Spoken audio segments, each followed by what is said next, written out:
there were also some advantages which the colonialists brought to Kenya, and this is how we look at them. Advantage number one, I would start with the largest and the biggest and the maybe almost the obvious one, which is education. Okay, I mean, we Kenyans, we had our ways of educating the children. The mothers were responsible to educate their girls, and the men were responsible to educate their boys to make them grow up as a tribal woman or a tribal man. And for the normal general knowledge, stories would be told from generation to generation. That was a way of education. But the colonialists came to Kenya, and there was the introduction of education, mathematics, science. We had to learn geography, learn there is another whole world out there apart from Meru, my small little tribal area. And this really is the first step to, let's say, development, civilization. And I think that was one really good thing that the colonialists did to Kenya.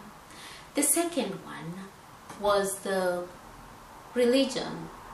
Well, in Kenya before, we were not religiousless. No, different tribes had different religious beliefs. The Merus, for example, we believed, I have to tell you, well, the Meru live near Mount Kenya, right? And on top of Mount Kenya, there is always snow. So when the sun shines on the snow, it just like shines, you know, shines like a holy place.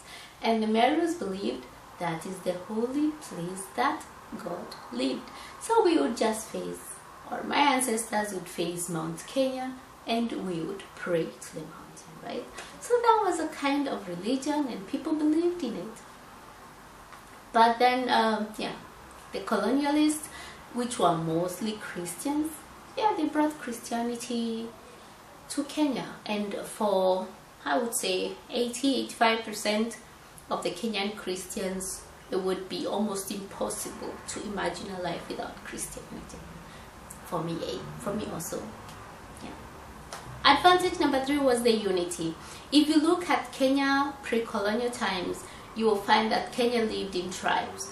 That means there was Meru, Kikuyu, Ukambani, and there were the Luos, and they all had very different languages. That means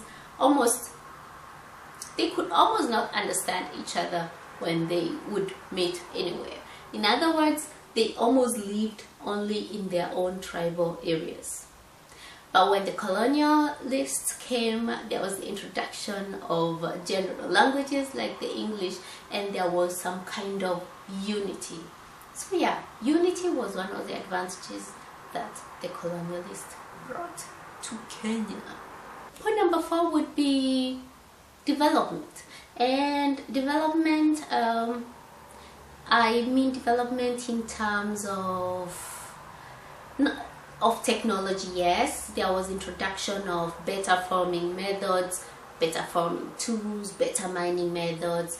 There was introduction of better growing foods like maize, which is for us almost a staple food, but did not exist in Kenya before the colonial times, which is almost unimaginable actually, because this is almost what we feed on now. And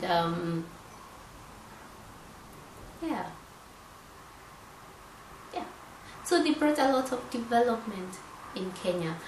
And the other one was the transportation.